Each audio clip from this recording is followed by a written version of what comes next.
Buenas tardes, mi nombre es Laurina Esquirón Murillo, pertenezco al Centro Universitario de Alajuela en la carrera de Educación General Básica para primer y segundo ciclo. Esta presentación corresponde a la asignatura de Elementos Generales acerca de la violencia doméstica y es en grupo.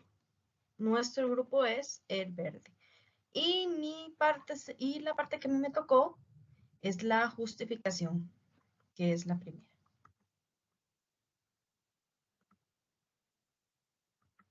¿Ok? El principal propósito. Actualmente, el tema de los derechos humanos en los menores de edad representa un gran reto para la sociedad, porque conforme se avanza en aspectos tales como la globalización o el aumento de la población, crece la violencia y los niños son una presa fácil debido a su inocencia. Por eso, es muy importante que tanto padres de familia, encargados y docentes tengan a la mano diversas estrategias con las cuales actuar ante dichas situaciones a fin de proteger su integridad y dignidad. Además, desde edades tempranas, se les debe explicar a los niños y adolescentes cuáles son sus derechos fundamentales, cómo pueden acceder a ellos y qué hacer si estos les son negados en algún momento. Como se sabe, actualmente las redes sociales son un recurso que trae tanto beneficios como desventajas y tanto los padres de familia como los docentes tienen que saber cómo utilizar estas herramientas de manera efectiva porque al haber tanto bombardeo de información, muchas veces los niños y adolescentes suelen confundirse con respecto a estos temas. Por eso es que nosotros las personas adultas tenemos que guiarlos por el camino correcto. ¿Ok? Puntos importantes a tomar en cuenta.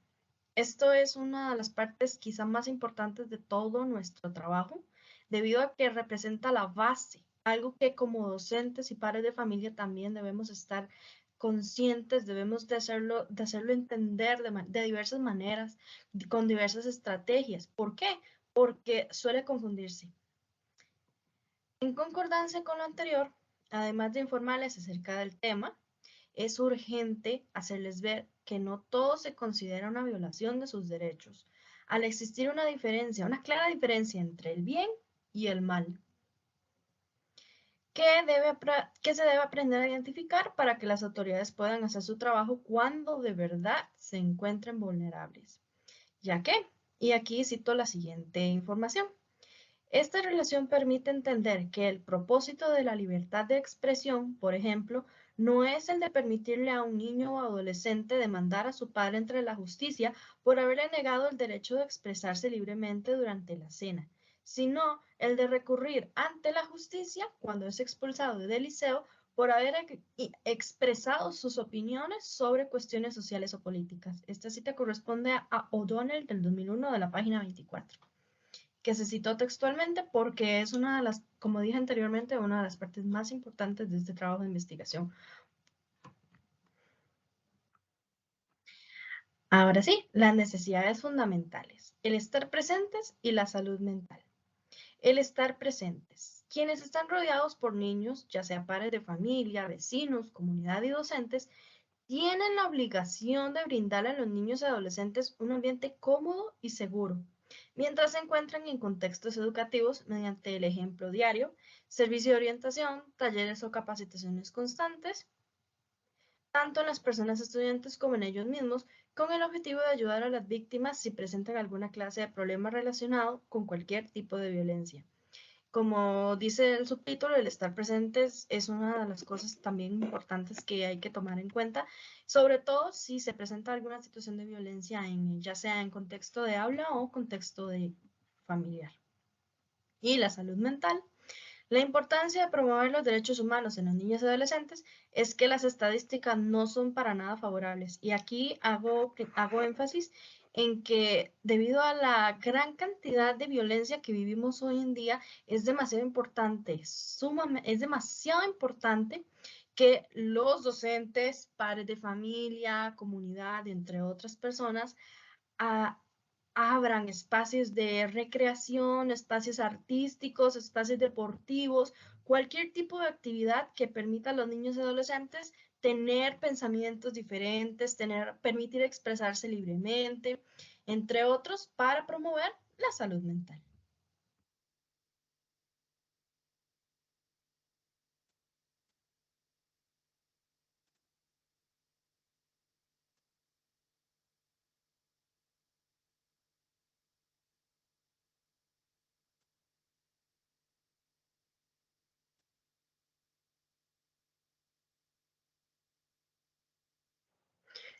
Buenas tardes, mi nombre es Laurina Esquirol Murillo.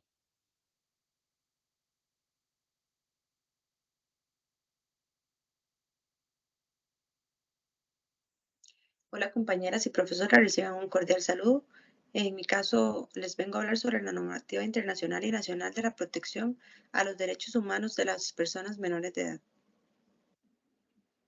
Es importante señalar en primera instancia que tanto a nivel nacional como internacional existen normativas que brindan protección a las personas menores de edad, mediante las cuales dichos menores pueden utilizar estas normativas o leyes para hacer valer sus derechos y con ello optar por una mejor calidad de vida. Por ejemplo, tenemos el derecho institucional, el cual ha generado un sinfín de beneficios para Costa Rica, otorgando a la niñez protección y una mejor calidad de vida. Es de vital importancia que la población infantil obtenga información precisa mediante la cual pueda conocer sus derechos. Este tipo de información puede ser otorgada o compartida tanto por centros educativos, instituciones del gobierno, centros de salud, entre otros. Esto con el fin de que cada menor de edad, al encontrarse en un ambiente de violencia, conozca sus derechos y logren ponerlos en práctica mediante los diferentes artículos y leyes que los amparan con la finalidad de garantizarles un ambiente de tranquilidad y bienestar de acuerdo a sus derechos.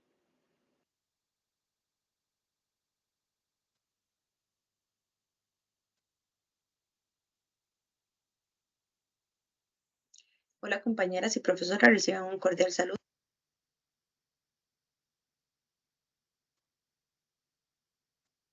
Caso, mi grupo decidió realizar una entrevista a un usuario de la Caja Costarricense del Seguro Social, específicamente una enfermera.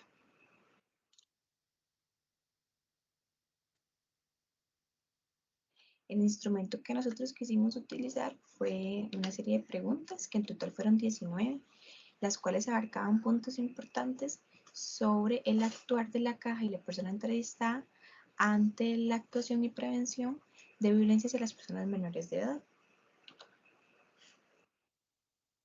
Hay aspectos importantes que pudimos obtener en la entrevista y es que efectivamente la caja sí atiende a niños que están siendo violentados y cuenta con un protocolo. La mayoría de veces el protocolo lo que indica es que el enfermero o la enfermera que atiende al menor reporta al médico general que está en ese momento, pasan a realizar análisis y estudios para poder identificar si realmente presenta algún tipo de violencia y luego pasan a llamar como a las instituciones que también les compete ese tipo de situaciones, como el PANI, la Fuerza Pública, este, trabajo social y demás, ¿verdad? Entonces, sí es importante mencionar que sí tienen un protocolo de actuación.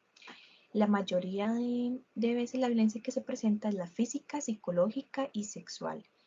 Y la evidencia que más se logra observar en ese momento es como desnutrición, hematomas, cicatrices, cuando son niños más pequeños, dificultad para hablar, son más retraídos, entonces sí se presenta evidencia bastante visual en ese momento que permite indicar que presenta algún tipo de violencia.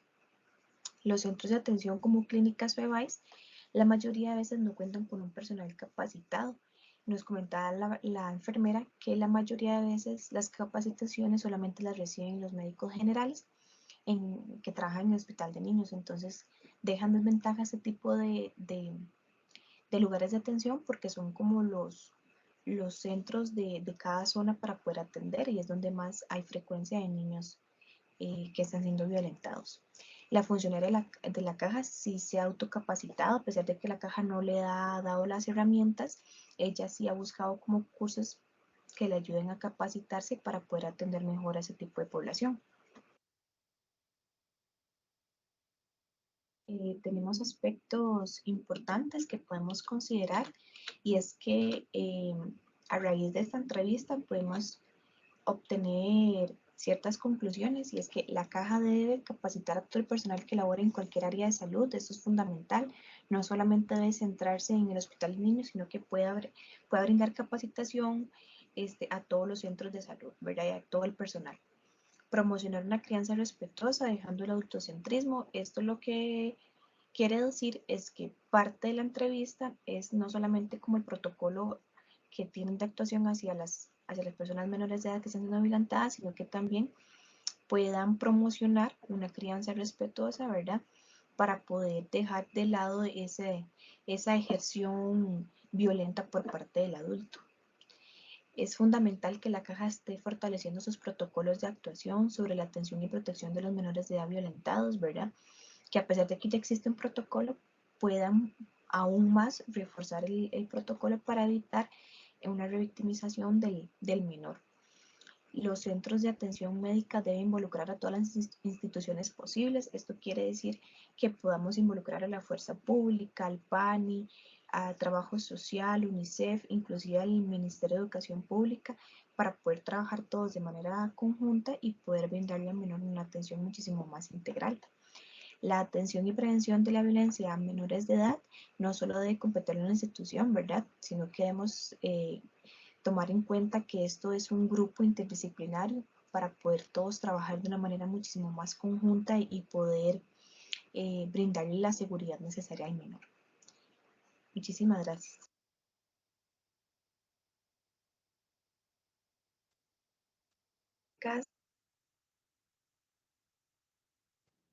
Buenas tardes, profesora. Mi nombre es Tatiana Ramírez Granados y es un gusto para mí presentar cuál es la función del sistema de protección a la niñez y adolescencia.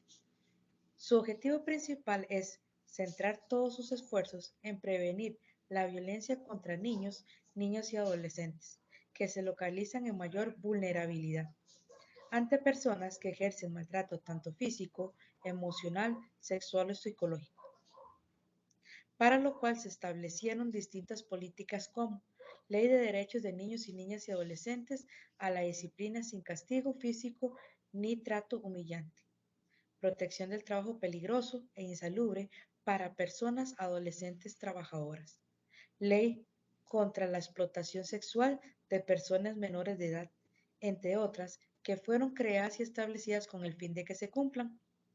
Este trabajo se realiza en conjunto con gobiernos locales, instituciones públicas como el Ministerio de Educación Pública, la Caja Costarricense del Seguro Social, Censinay, el Hospital Nacional de Niños, el PANI, organizaciones de la sociedad civil, sector privado, medios de comunicación, Asociación de Desarrollo Integral Comunitarias y los distintos consejos participativos de niños y niñas y adolescentes que buscan brindar a las comunidades programas y capacitaciones y servicios de primera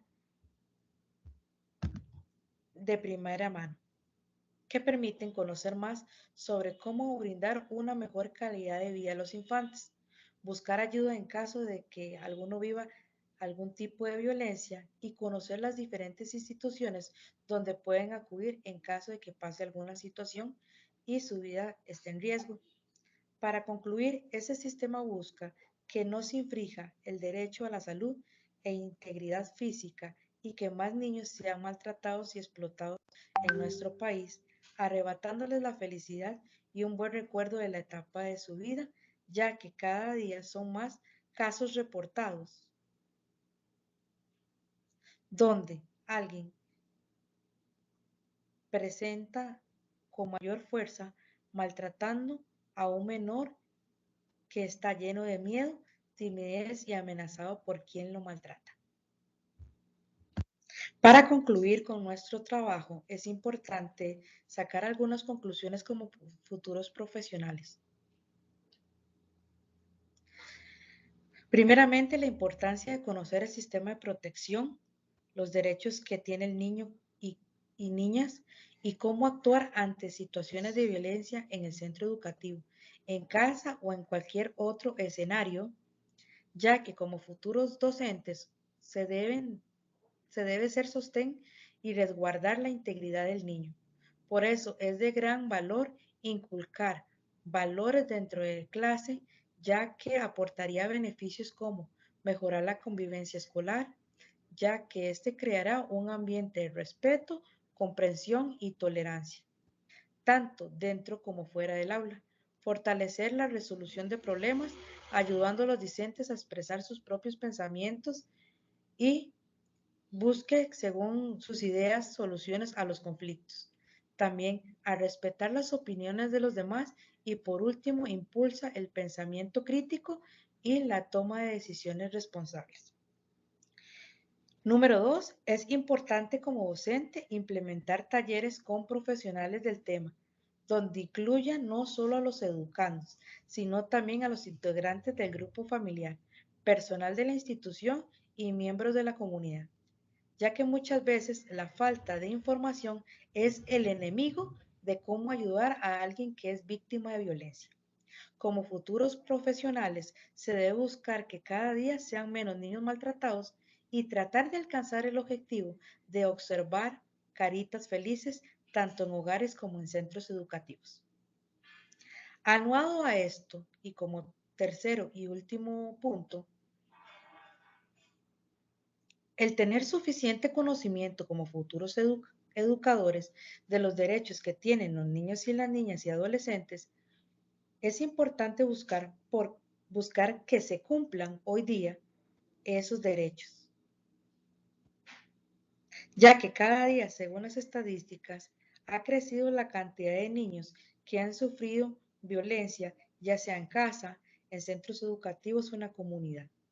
La mayoría de los casos se observan niños callados, tímidos y tristes que muchas veces su agresor los tiene amenazados.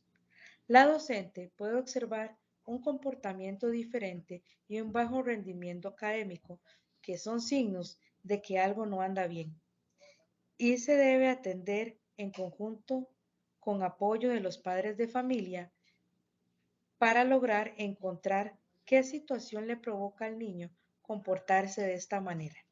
Muchas gracias, profesora.